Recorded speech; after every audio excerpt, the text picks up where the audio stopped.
Joining me today in the studios is Dr. Partha Das. Now, he is going to be talking on a very important subject, that's IVF. You've already heard him. You've heard him for the past 30 odd minutes. He's going to be talking right now about this being a taboo. Is it, doctor? IVF treatment is a very sensitive treatment. It is a big decision for the family and for the couple. Now, we have seen a lot of challenges and which comes with the decision that I have to do IVF, and some couple really are devastated. Why? Because it is a little expensive procedure, Right. and they don't know what to do. It is sometimes not covered by insurance, and that again becomes a big challenge. And the biggest taboo is that how does a couple go back to their families and say that I did an IVF, and the family do not understand Right. that how did this baby come, and I mean, Right. it should have happened naturally, but it has happened through a technical process, and they have no idea about it. Right. Now, it is not their fault, of course. Because we have advanced with time, with science and technology, it is not the fault of our folks back at home, not to understand. But I have also seen both the sides of the story. On one side, I have seen families where they are being condemned about not able to achieve a pregnancy. It is not about the male or the female, or it's about the whole concept that you should never ever visit a fertility or an IVF clinic, because it's a big sin to go there. Correct. And on the contrary, on the contrast side, I have seen the mother-in-laws and the father-in-laws and the mothers and Being fathers so of the family. supportive. They hold hands, and they come with their children, their daughters and their sons and their son-in-laws, and say that we want these things to be organized for them. Right. And please take care of this whole thing, and we as a family are supporting them. So this is absolutely not a taboo. Today, I would put it in the simple way. Today, if I have been diagnosed with some kind of a tumor or some kind of a disease, will I not go to a doctor to treat? Will I not do the surgical procedure if I need to do that? Because I want to have a good life. Correct. Likewise, the World Health Organization, as I mentioned before, has termed infertility as a disease, and it is a disease of the reproductive process where it needs attention. Correct. There is a way to do things. If life-making process do not happen inside the body, do it outside. Correct. But get a baby home. Correct. Because if you do this now, you have that much of chances of success to take home a baby. But if you wait, then the advanced maternal age of the mother, takes precedence, and that will, come in the way of success. Right. Let's talk about success rates of couples within 20s, post 20s, which would be 30s and 35 plus, and 40s, because I know patients also 40 plus come to you. So I would probably put this less than 35 years of age. The Right. success rate would go up as much as 60 to 70%. Right. Because in today's day and age, with the amazing injections and medications and the freezing protocols that we have, the flexibility of doing a pre-implantation genetic screening, where we can screen the embryos, and when we replace that embryo, we know that it is a chromosomally normal embryo. Means it is minus of those babies or any other abnormal chromosomal makeup of the breathing. So what happens is the implantation chances are improved, and the miscarriage rates are decreased. Right. So this is how we define the success rate in this age group.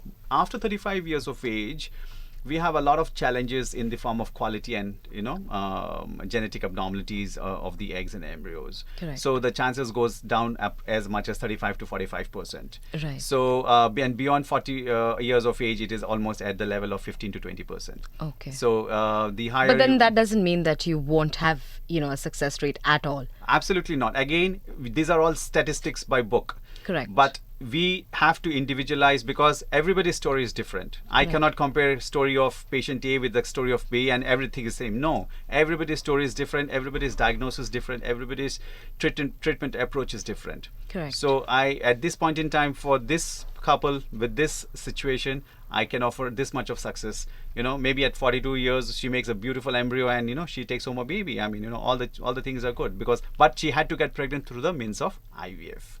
Okay. That's how, Wow. That's how we. That's brilliant. But do you think that education I mean, I do believe that education plays a major role in the way we have our outlook towards things, rather.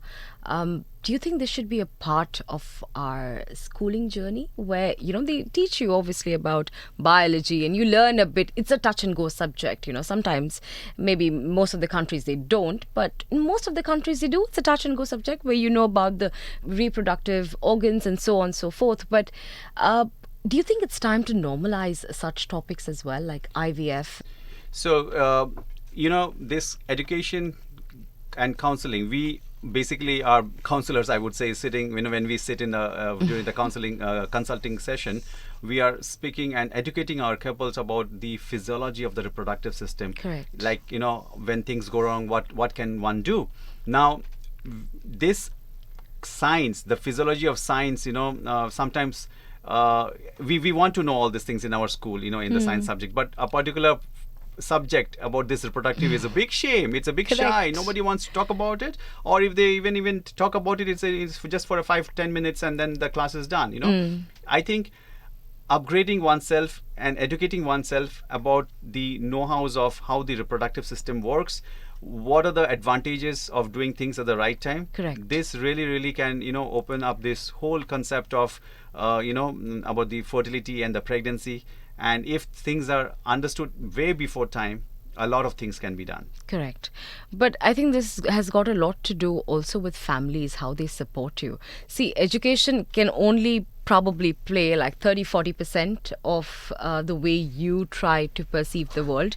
But your families, if they're not supportive, if they downgrade you that way and they talk ill about you, like for instance, I know this friend of mine who's going through a whole roller coaster ride because her parents don't think that IVF is a legit way of having a baby.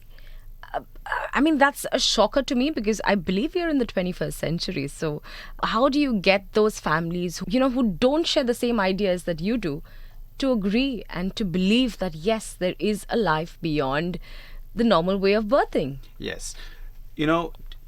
As you said correctly, we are in the 21st century, and we, in today's day and age, we have robust, social media platforms where we Absolutely. can sit, talk, and debate about it, and educate our couples.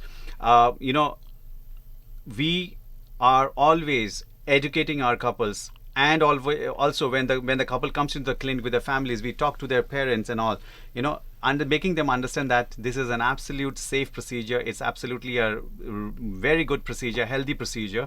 Now the thing is, our patients, we need to talk about this stigma that is attached to fertility and IVF treatment, that it is bad, or it does bad things to the body. No, because there are some people out there who want to, because they are not successful, they want to come and tell about the negative points, but that is not true. That these are all myths. The reality is that IVF is absolutely safe, and if somebody has gotten pregnant with IVF, I think they should be more vocal about it. Absolutely. They should discuss about it. I had a patient the other day who got pregnant, and she was blessed with twins because she was not able to have a successful attempt in the previous cycles, and we replaced 2 embryos, and she got pregnant with twins, one baby boy and one baby girl. And Wow. she shared the pictures, and I was very happy, and I was like, can I put this picture in my this thing? She said, I am sending this to you and our photos of the family for you to show it to the world, and if you need me to come and talk about it, please tell me, and I'm going to, because I want my story to be heard by all the ladies out there. I want to talk about my journey with you and how you have done things for me, because if you would not have told me the things to do, I would not have done, and today I would not have been a mother. Wow. I mean, bless her for saying that, really. So this makes us more confident about the whole approach of how fertility treatment should be addressed, how our patients today, we have these happy couples and happy families because they are so well educated and counseled about the Absolutely. whole thing that they feel so confident to share their experience with others. And I Absolutely. think this is the stage and the platform where we need to discuss, and we need to spread this message far and wide. Oh, that's amazing. Well, I have a small little break to slip into, but when I meet you on the other side, we're going to be talking about how can one increase the chances of conception. We're going to be talking about the possible side effects Are there any? And also, what happens if the treatment fails? And yes, now this time around, we will be busting those myths. All those myths you've probably read, you've probably heard, and we're going to bust it right here on Talk 100.3.